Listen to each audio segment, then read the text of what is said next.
फांसी। जब माता जानकी जी साथ में गई और वन में जब माता जानकी जी गई तो वन की बधूटियां, वन में रहने वाली स्त्रियां जब राम जी को देखकर और सीता जी को देख करके आई तो एक छाया की छांव में, पेड़ की छांव में जानकी जी बैठ गई, राम जी उस तरफ बैठ गए, लक्ष्मण भैया वहां खड़े हो गए। वह स्त्रियां आकर सीता जी से पूछती हैं ये जो साथ में है ये कौन है। अब जरा वर्णन सुनना, कितनी गजब की मर्यादा है रामायण में, कितनी गजब की संवेदना है, कितनी गजब की स्थिति है रामचरितमानस में। जरा जानकी जी से सीखना चाहिए विवाहित स्त्रियों को। जब स्त्रियां पूछती हैं कि साथ में कौन है, मुस्कुराती हुई कहती हैं जानकी जी ये जो गोरे गोरे दिख रहे हैं ना बगल में खड़े हैं ये हमारे देवर जी हैं, इनका नाम लक्ष्मण है। तो सखियों ने कहा वाह वाह वाह, वनवासिनी जो थी भीलनिया, उन्होंने कहा वाह, लेकिन ये जो सांवरे सांवरे हैं ये कौन है। अब कुछ कहा नहीं, अपना पल्लू लिया जानकी जी ने, मुंह थोड़ा तिरछा किया, आंखें शर्मा करके नीचे की और धीरे से कहा ये हमारे वो है। और आजकल की माता जी अरे होती तुरंत कह देते हमारा हस्बैंड है। हाँ भैया, अब आजकल हस्बैंड चल गया, कौन है, हमारा हस्बैंड है। अब हस्बैंड भी नहीं बोलते, आहा, पहले कहते थे हमारे पति देव है, स्वामी जी है, अब हस्बैंड स्वीटू है। हम सुने हैं दो चार लोगों से, स्वीटू नहीं, स्वीटू भी बंद हो गया, हमारा बेटू है। राम राम राम राम, बताओ खसम को ही, अरे राम राम राम, कल्चर की जय हो भैया, क्या जमाना आ गया। माई बाप, हम आपको प्रार्थना करें, हम आपको विनोद के साथ साथ दवा औषधि खिला रहे हैं। क्या औषधि क्या है? पहला सुख निरोगी काया, दूजा सुख घर में माया, तीजा सुख सुलक्षण नारी। स्त्री वो है जो पति को पतन से बचाए, अधार्मिक को धार्मिक करे, पति के प्रति निष्ठा रखे, भगवत भजन करे, पति व्रत धर्म का पालन करे और अपने पति के कल्याण के लिए सदा प्रयत्न करे, ऐसी पत्नी ही धर्म पत्नी है। और माता, आप कहोगे गुरुजी आप पतियों को नहीं डांटते, केवल पत्नियों को डांटते हैं, पुरुषवादी होने के कारण आप भी पुरुषवादी हो। नहीं नहीं नहीं नहीं, हम पुरुषवादी नहीं हैं, हमारे लिए सब समान है, पर माताओं का धर्म है, आप सुधरोगी घर सुधरेगा, आप सतमार्ग पर चलोगी घर सतमार्ग पर चलेगा, आप संस्कृतवान रहोगी, संस्कृति से परिपूर्ण रहोगी, आपका घर घर नहीं मंदिर बन जाएगा।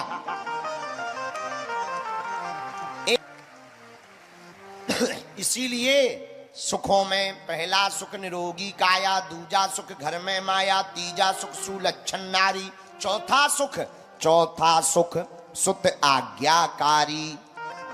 सुत मतलब बेटा, बेटा या बेटी कैसी होनी चाहिए?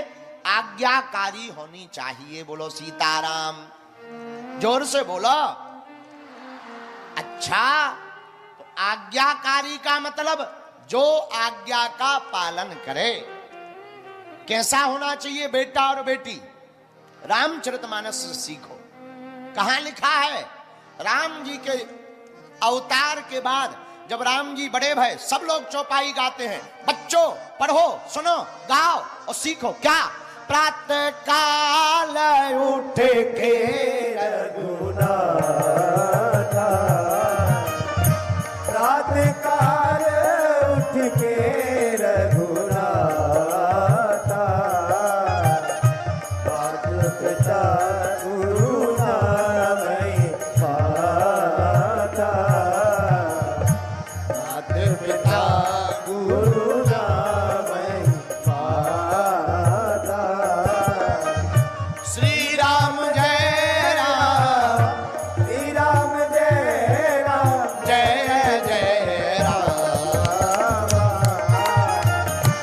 श्री राम जय। पास में नहीं है, उनका स्मरण करके प्रणाम करो।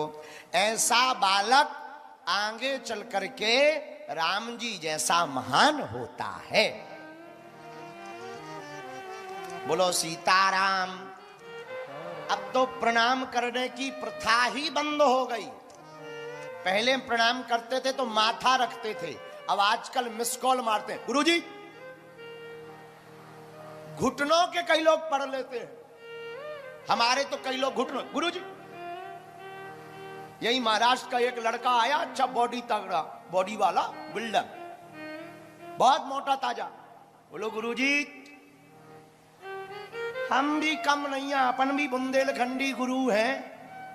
अपन ने भी कहा चले चले चले, बाद में उसे समझ में आ गई। लेकिन महाराष्ट्र का आदमी हमें नहीं पता इतना खतरनाक होता है। एक और मिला हमें, चंगीलाल, दूर से खड़े होकर के पंडाल में बोला, गुरुजी मानसिक प्रणाम स्वीकार हो। अरे हमने कही तेरी जय हो। मानसिक प्रणाम हमने भी कह दिया, चेला मानसिक आशीर्वाद पहुंच गया, पहुंच गया, पहुंच गया। तुम मानसिक प्रणाम करो, हम क्यों हाथ रखें। बोलो सीताराम। अच्छा, प्रणाम का मतलब क्या है? दंडवत। कैसे? दंडवत। दंडवत मतलब, दंड मतलब लकड़ी, लकड़ी की तरह लेट जाना। तुम कहोगे ये धर्म विरोधी मुंह चलाएंगे कि भाई तुम लोगों में ये प्रणाम करने की प्रथा क्यों है, ये बेफिजूल आदमी ही आदमी के पांव पड़ रहा है, ये क्या है? अरे भैया, प्रणाम करना वैज्ञानिक साइंटिफिक रीजन है, ब्रेन के लिए बहुत जरूरी है। एक क्या, एक तो कसरत हो जाएगी, नंबर 2 प्रणाम करने से अभिमान जमीन में मिल जाएगा। क्या मिल जाएगा जमीन में? बोलिए बोलिए बोलिए बोलिए।